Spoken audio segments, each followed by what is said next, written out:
L'objet d'adoration, la marque de la bête. Depuis des millénaires, on assiste à la même erreur humaine, celle de confondre le spirituel avec le matériel, celle de confondre le spirituel avec l'objet sacré. Non pas que l'objet sacré soit mauvais, Dieu aime les objets lorsqu'ils sont un témoignage de la réalité. Or, avec Moïse, les Hébreux ont eu peur. Oui, ils ont eu peur de ne plus voir leur prophète. Alors ils se sont fait un veau d'or. Puis par la suite, avec les rois de Juda, redoutant les malheurs, beaucoup se confiaient dans le serpent d'airain de Moïse. Avec le roi d'Israël, Jéroboam, se sont multipliés les sacrifices sur les autels, partout en Israël, parce que Jéroboam avait peur que son peuple se détourne de lui et qu'il retourne à Jérusalem. Mais un autel, A-U-T-E-L, c'est quoi au juste ? Un autel se construisait jadis à partir de pierres jointes, bout à bout pour former une table ou un monument. Ce n'est pas que les autels ne soient pas bons, mais comme je le disais récemment, c'est l'intention qui prime sur l'action. Si l'intention, c'est d'ériger un autel pour renouveler son alliance avec Dieu, et que vous y joignez des actes justes, l'autel est de bonne figure. Par contre, si l'autel sert à se justifier soi-même parce que l'on se sent coupable, l'autel est de très mauvaise figure. Après que Jacob, fils d'Isaac, eut un songe où il voyait des anges descendre et monter par une échelle, il fut saisi par la peur, et il s'empressa de bâtir un autel lui aussi, et de nommer ce lieu Béthel, maison de Dieu, à la place de Luz, lumière. Et là, il fit un vœu de fidélité. Entre parenthèses, lui qui n'avait pas encore la lumière, puisqu'il fuyait après avoir trahi auparavant son père et son frère. Plusieurs générations après, donc plus tard, un homme de Dieu arriva de Juda à Béthel, et il cria. Il cria contre l'autel par la parole de l'Éternel. On lit ça dans 1 Roi 13, verset 2. En fait, il cria contre ce qu'avaient engendré les peurs et rendu l'autel infâme. Vous voyez, l'intention que l'on apprend sert à nous dévoiler le cœur, le sens profond de l'acte. D'une manière générale, à chaque fois que l'homme a eu peur, il s'est tourné vers un objet sacré, détournant le but de cet objet. Et que dire de l'empereur Constantin, le premier empereur chrétien, celui même qui a été une pierre principale de fondation de la religion catholique. Eh bien, à partir des reliques de la couronne d'épines de Jésus, d'un morceau de la croix et des clous de la crucifixion. Ces reliques que sa mère Hélène avait ramenées de Jérusalem n'avaient pas pour but de renouveler son alliance avec Dieu, mais de se justifier, de se placer au premier rang des saints, de renforcer sa légitimité pour asseoir son pouvoir politique et religieux. Et tout ça, ça aboutira au césaropapisme. Constantin Ier se donnera le titre de Pontifex Maximus, grand pontife. Mais cet esprit de conquête n'est pas unique. Regardez tous ces pasteurs. Tous ces pasteurs qui se présentent pour devenir députés dans leur pays. Est-ce qu'ils n'ont pas eux aussi cette même peur de perdre leurs nombreux admirateurs?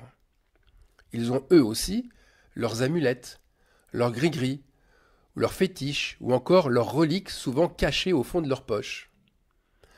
Quant aux protestants, ils n'ont pas fait mieux lorsqu'ils ont brandi la Sainte Bible aussi haut que le serpent d'airain de Moïse, afin que ce livre devienne leur Dieu, que leur nouvelle alliance soit lue et récitée chaque jour. Des mouvements chrétiens récents, quant à eux, n'hésitent pas à brandir le livre de leur prophète élu pour s'attribuer une sainteté supérieure. C'est un fait. Le serpent d'airain de Moïse est toujours en activité. Dès que la peur de perdre sa relation avec Dieu arrive, l'homme se fabrique une idole. C'est systématique. D'ailleurs, précisons que le fait d'avoir peur de perdre sa relation avec Dieu fait qu'il y a déjà une grande cassure. La porte de l'apostasie est déjà ouverte. Et à ce titre, on va lire Deutéronome chapitre 29, à partir du verset 18. Et regardez bien sur quoi Dieu insiste, parlant à Moïse.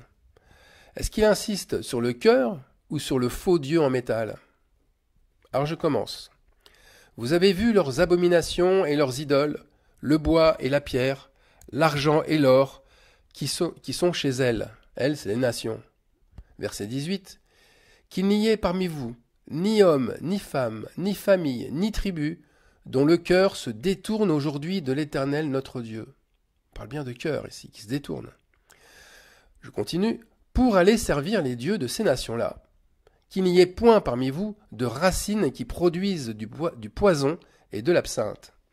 Verset 19. Que personne, après avoir entendu les paroles de cette alliance contractée avec serment, ne se glorifie dans son cœur et ne dise « J'aurai la paix, quand même je suivrai les penchants de mon cœur ». Ce comportement-là équivaut à rogner son alliance. Aller vers de faux dieux, ce n'est autre que de se glorifier. Suivre son mauvais cœur. Suivre son mauvais cœur, c'est adorer le bois, la pierre, l'or et l'argent. Car en eux-mêmes, ces matériaux ne sont pas mauvais, mais c'est parce que le cœur est mauvais qu'ils s'y attachent. C'est le cœur mauvais qui produit du poison et de l'absinthe. Alors aujourd'hui, avec tous les exemples bibliques mis à notre disposition, on aurait tendance à croire que le passé a été donneur de leçons, que les erreurs de nos ancêtres ont profité et nous ont enseigné la sagesse, et qu'aucun croyant de la Bible n'oserait se confier dans un objet ou dans une relique, quelle qu'elle soit, que tout objet sacralisé a été brisé. Les statues, les médaillons, les icônes, les images sont-ils devenus des vestiges d'une religion passée? Les autels de sacrifice, les mezuzahs, les chandeliers, les vases d'ablution pour se purifier, ne remplissent-ils plus que les musées? Dans certaines assemblées chrétiennes, dites du renouveau ou des assemblées réformées, c'est vrai, tous ces objets semblent ne plus exister. Les salles de réunion sont vides d'objets à vénérer, jusqu'au moment où le prédicateur se met à parler. Et il se met à parler d'une idole en or, c'est-à-dire qu'il se met à parler de collecte, de dons, de dîmes, d'une aumône obligatoire pour un projet. Car l'objet, même s'il est symbolique avec l'argent, l'objet a été dérouté de sa fonction. L'argent ne sert plus de moyen pour aider son prochain, il n'est plus un simple moyen d'échange. L'argent a un statut d'objet sacré. Il est le nouveau Graal. Mais est-il si nouveau que ça d'ailleurs? Jadis, ce concentré de valeur, qu'est l'argent, de désir et de pouvoir, il représentait le trésor des temples assyriens ou babyloniens, mais aussi celui des Égyptiens, où le niveau d'or devait être au même niveau que le niveau spirituel. Et à ce titre, ce trésor a toujours été le butin tant convoité des uns et tant admiré des autres. Rappelons-nous le butin des chevaliers du Christ, de ces moines guerriers lors des différentes croisades, de ces guerres soi-disant saintes vers Jérusalem. N'y avait-il pas cette légende qui planait autour du temple de Salomon? La légende d'un trésor inestimable caché quelque part, et récupéré par ces mêmes chevaliers du temple, devenus extrêmement riches par la suite. Bien sûr, je fais référence à cette fameuse légende sur le trésor des Templiers. Ces Templiers qui sont devenus, en réalité, c'est vrai, les riches usuriers de nombreux rois. Alors de nos jours, oui, il n'y a plus de trésors dans les églises. Mais quelle église a arrêté de glorifier son cœur? Qui préfère les instructions à l'argent et la science de Dieu à l'or le plus précieux? Comme l'enseigne le livre des Proverbes, chapitre 9, verset 10. Hélas, le pouvoir de l'argent a gardé ses attraits. Argent et religion ont toujours fait bon ménage. Rien d'étonnant alors que le métal blanc soit la manne des églises. Il classe les fidèles. Il leur donne à chacun, sans le dire ouvertement, un numéro d'ordre, une importance différente. Mais là où la richesse est encore plus mise en valeur, c'est quand l'argent devient le Graal de la bénédiction. Alors on se glorifie dans son cœur et on se dit « J'aurai la paix et la prospérité en suivant les penchants de mon cœur ». En d'autres mots, on se dit « Notre assemblée a été bénie, nous avons reçu une collecte importante ou des dons suffisants pour aider une assemblée au bout du monde » ou encore un tel a été béni financièrement dans son travail. Entre parenthèses, voilà le fruit d'une piété qui serait véritable. Parce qu'un croyant qui progresse dans sa piété devrait obligatoirement se voir attribuer, comme par miracle, une manne financière imprévue. le curseur de la foi a été placé sur la richesse. L'évangile de la prospérité, il n'a jamais été aboli. Or, un croyant qui prospère et qui a de grands biens devra surmonter bien des épreuves. Marc, chapitre 10, verset 24. Jésus dit « Mes enfants, qu'il est difficile à ceux qui se confient dans les richesses d'entrer dans le royaume de Dieu. » Alors la colère et la jalousie de Dieu, et nous lisons cela au verset 20 du 29e chapitre du livre du Deutéronome, la colère et la jalousie de Dieu s'enflamment contre cet homme, et l'Éternel effacera son nom du dessous des cieux. Pourquoi ? Parce que la tentation de la convoitise est alors consommée. Et le pire, c'est que cette tentation est perçue comme de la foi. C'est le faux Dieu qui est décrit ici. Ce faux Dieu qui est appelé Mammon par Jésus-Christ.